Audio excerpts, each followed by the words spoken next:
प्रिया ने शास्त्री जी से रासलीला के बारे में बताने को कहा। शास्त्री जी ने रास के अर्थ से बताना शुरू किया। रासलीला दो शब्दों से मिलकर बना शब्द है, रास और लीला। रास का अर्थ होता है भक्ति। तो इसका मतलब ये हुआ कि कृष्ण की रासलीला काम लीला नहीं थी, जैसा कि आजकल की जनरेशन समझती है। कृष्ण की रासलीला असल में भक्ति लीला थी। जब आप किसी के प्रेम में अपने आप को भी समर्पित कर देते हो तो वो प्रेम भक्ति में बदल जाता है।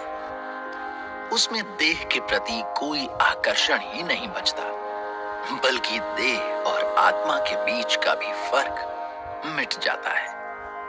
कृष्ण की बांसुरी के संगीत के बारे में मैंने थोड़ी देर पहले ही बताया। जब भी कृष्ण बांसुरी बजाते, राधा हर काम छोड़कर चली आती। यही हाल गांव की गोपियों का भी होता। वो चाहे गाय की सेवा कर रही हो या फिर घर का कोई कार्य, अपने बच्चे को दूध पिला रही हो या फिर स्वयं स्नान कर रही, कृष्ण के पास दौड़ी चली आती। अगर उनके माता पिता या उनका पति उन्हें घर में कैद भी कर देते तो वो वहीं बैठकर कृष्ण का ध्यान करने लगती, जिससे उनकी आत्मा उनकी देह को छोड़कर कृष्ण के पास पहुंच जाती। इस तरह वो उस आनंद को महसूस करने के लिए तैयार हो जाती थी, जो सिर्फ और सिर्फ सांसारिक बंधनों से मुक्त होकर मिल सकता है। और फिर कृष्ण उनके साथ रासलीला करते। उनके बिना स्पर्श किए ही सभी गोपियों को लगता कि कृष्ण सिर्फ उनके हैं। वो उनकी बाहों में झूम रही हैं। प्रिया ने शास्त्री जी को बीच में ही रोककर पूछा, बिना कृष्ण के स्पर्श किए उन्हें कृष्ण के स्पर्श की अनुभूति कैसे हो सकती है? क्यों नहीं हो सकती? सूर्य की किरणें जब हम पर पड़ती हैं तो हमें उनका ताप महसूस होता है ना।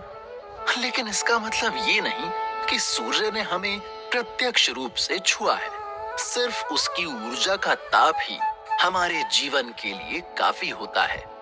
सोचो, अगर सूर्य को हम स्पर्श कर सकते तो क्या होता? हम जलकर भस्म हो जाते। वही हाल गोपियों का होता अगर कृष्ण उन्हें साक्षात मिल जाते। कृष्ण को केवल राधा ही पा सकती है, क्योंकि राधा कृष्ण की शक्ति स्रोत है। राधा स्वयं ही कृष्ण है। वाओ! काश कि मैं भी वही आनंद महसूस कर पाती जो गोपियों को कृष्ण की बांसुरी सुनकर महसूस होता था। शास्त्री जी, ये महारास क्या है? परमानंद। जब आत्मा और परमात्मा का मिलन होता है तो परमानंद महसूस होता है। कृष्ण और राधा ने मिलकर रचा था एक बार ये महारास। इसके होने के पीछे भी एक कहानी है, वो मैं सुनाता हूं आपको। राधा के मन में हमेशा उस घड़ी को लेकर भय बना रहता, जिस घड़ी कृष्ण को वृंदावन छोड़कर मथुरा जाना होगा, क्योंकि वो जानती थी कि कृष्ण के मथुरा चले जाने के पश्चात श्री दामा के श्राप के कारण वो अगले 100 वर्षों तक कृष्ण से नहीं मिल पाएंगी। लेकिन तब भी वो इस विरह को टालने के लिए समय समय पर कोई ना कोई व्रत पूजा करती रहती। पहले कृष्ण से मिलने के लिए उन्होंने तुलसी पूजा की थी, और अब कृष्ण को जन्मों जन्मों तक अपना पति बनाने के गौरी व्रत की पूजा करने जा रही थी। मन ही मन उनको ये उम्मीद भी थी कि शायद ये व्रत करके उन्हें कृष्ण से अलग नहीं होना पड़ेगा। जब ये बात कृष्ण को पता चली तो वो राधा से बोले, क्यों कर रही हो ये सब राधा? तुम अच्छी तरह जानती हो कि हमारे विरह को कोई नहीं रोक सकता, स्वयं तुम और मैं भी नहीं। जानती हूँ कृष्ण, लेकिन मैं इसकी उम्मीद करना कैसे छोड़ दूं? तुम ही कहते हो ना कि हमें फल की इच्छा किए बिना सिर्फ अपना कर्म करते रहना चाहिए। मैं भी बस वही तो कर रही हूँ। कृष्ण पूरे ब्रह्मांड को अपने इशारों पर चला सकते थे, लेकिन राधा के आगे उनका कोई वश नहीं चलता था। वो क्यों? क्योंकि उन्होंने खुद को राधा को समर्पित कर दिया था। प्रेम में दूसरे को वश में नहीं किया जाता, बल्कि उसको अपना वश दे दिया जाता है। राधा ने कृष्ण के मना करने के बावजूद व्रत रखा। राधा के साथ सभी गोपियों ने भी कृष्ण को पति के रूप में पाने के साथ साथ इस मंशा के साथ व्रत रखा कि ऐसा करके वो सब भी कृष्ण के हृदय में राधा के समरूप स्थान पालेंगी। व्रत वाले दिन वो सब सुबह होते ही यमुना नदी, जिसे कालिंदी भी कहा जाता है, उसमें निर्वस्त्र खड़ी होकर अपनी पूजा करने लगी। लेकिन कृष्ण किसी तरह उन सबका व्रत रुकवाना चाहते थे, क्योंकि उनके लिए सभी गोपियों को राधा के समरूप खड़ा करना असंभव था और सभी गोपियों का प्रेम कृष्ण के लिए निश्चल था। अगर वो सब ये व्रत पूरा कर लेती तो कृष्ण को उन सब की इच्छा पूरी करनी ही पड़ती, और कृष्ण ये भी नहीं चाहते थे कि उनके व्रत के नियम टूटें।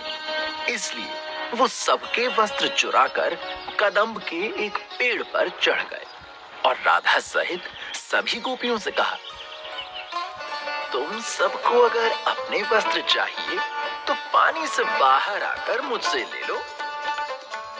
कृष्ण जानते थे कि वो सब उनको अपना पति मानती हैं, इसलिए उन्हें उनके सामने निर्वस्त्र आने में कोई पाप और कोई शर्म महसूस नहीं होगी। लेकिन इससे उनका व्रत पूरा नहीं होगा। और फिर गोपियों ने वैसा ही किया जैसा कृष्ण ने सोचा था।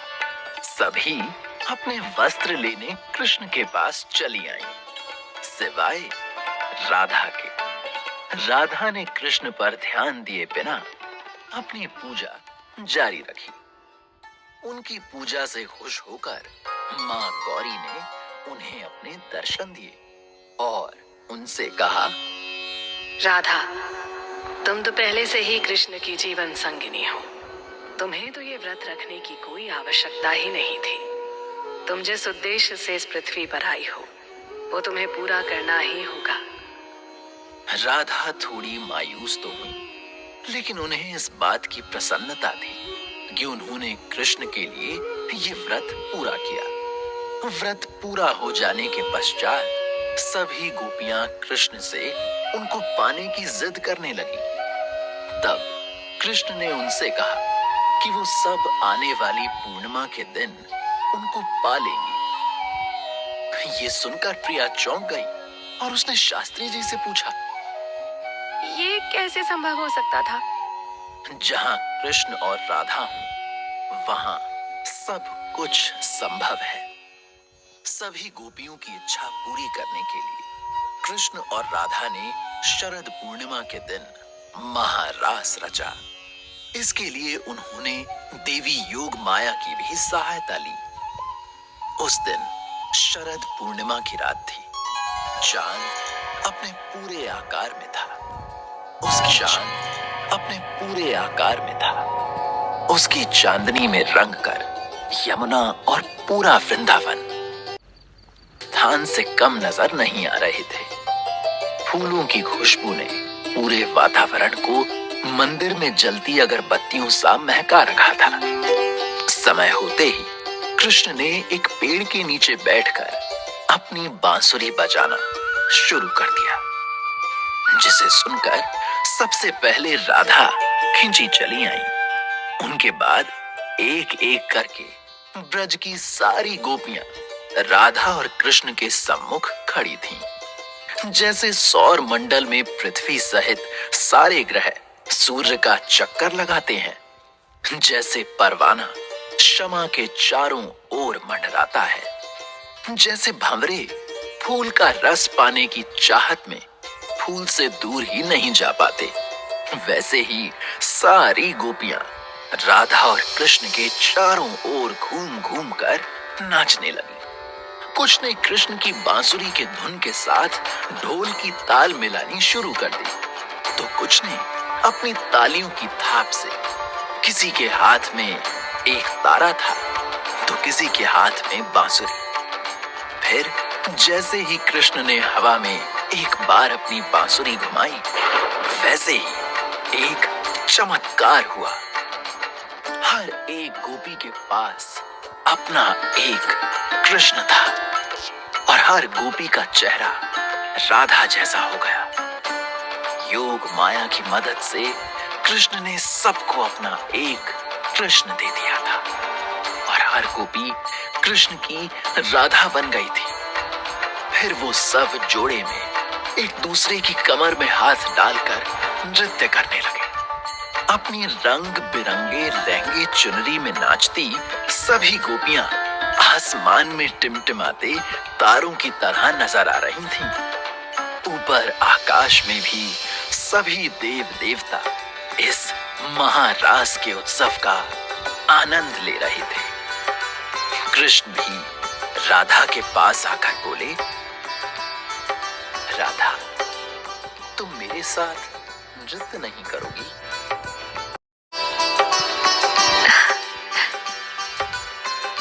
इन सब में भी तो हम ही नृत्य कर रहे हैं। ओ कृष्ण, क्या कर दिया तुमने इन सब के साथ? कितने आनंद और उल्लास में है ये सब।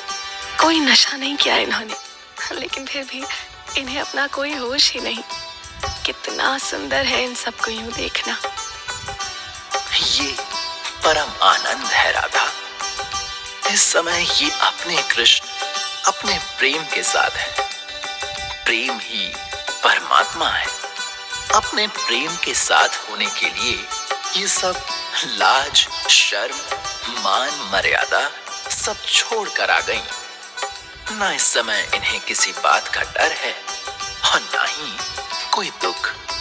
इस समय इनकी आत्मा और देह एक है और उसका मिलन उनके प्रेम यानी परमात्मा से हो गया है। इन्होंने स्वयं को पा लिया है। इससे बड़ा कोई और सुख क्या हो सकता है? मैं हमेशा से कहता आया हूं, जो मुझे सच्चे मन से चाहेगा वो मुझे अवश्य पाएगा। आज इन सब ने मुझे अपने सच्चे प्रेम से पा लिया। फिर कृष्ण ने राधा को अपनी ओर खींच लिया। वो दोनों भी साथ में नृत्य करने लगे। बीच बीच में कृष्ण अपनी बांसुरी भी बजाते जाते। वृंदावन की हर क्षय में राधा और कृष्ण का जोड़ा नजर आ रहा था। एक तरह से पूरा वृंदावन ही राधा कृष्ण हो गया था। सुबह होने में जब कुछ देर बाकी थी, तब कृष्ण ने सभी गोपियों को अपने घर चले जाने को कहा। सब बहुत थक चुकी थीं, लेकिन फिर भी जाना नहीं चाहती थीं। मगर कृष्ण को वो इनकार नहीं कर सकी। उन सब के जाने के बाद कृष्ण ने राधा से कहा, अब तुम भी घर जाओ। मेरे बुलाने पर सब छोड़कर चली आई थी तुम। मैं सब छोड़कर अपने सब कुछ के पास आई थी कृष्ण। तुम्हारी बांसुरी बजाते ही मेरे लिए एक क्षण भी रुकना मुश्किल हो जाता है। कैसे मैं 100 वर्षों तक तुम्हारी बांसुरी सुने बिना रह पाऊंगी? तुम्हारे बिना मेरी बांसुरी में भी संगीत कहाँ रह जाएगा? कृष्ण के इतना कहते ही कृष्ण और राधा दोनों की आंखों से आंसू बहने लगे और फिर कृष्ण ने राधा को अपने आलिंगन में ले लिया। महारास का वर्णन सुनकर प्रिया के रोंगटे खड़े हो गए थे। उसने शास्त्री जी से कहा, मुझे तो सुनकर ही ऐसा लगा कि कृष्ण के महारास की ताप मुझ तक भी पहुंच गई। मगर राधा कृष्ण के लिए मेरा दिल भर भर के आ रहा है। किसी और से विवाह करने पर कितनी पीड़ा से गुजरना पड़ा होगा उनको। अब आगे मैं इनके विवाह के किस्से ही बताऊंगा।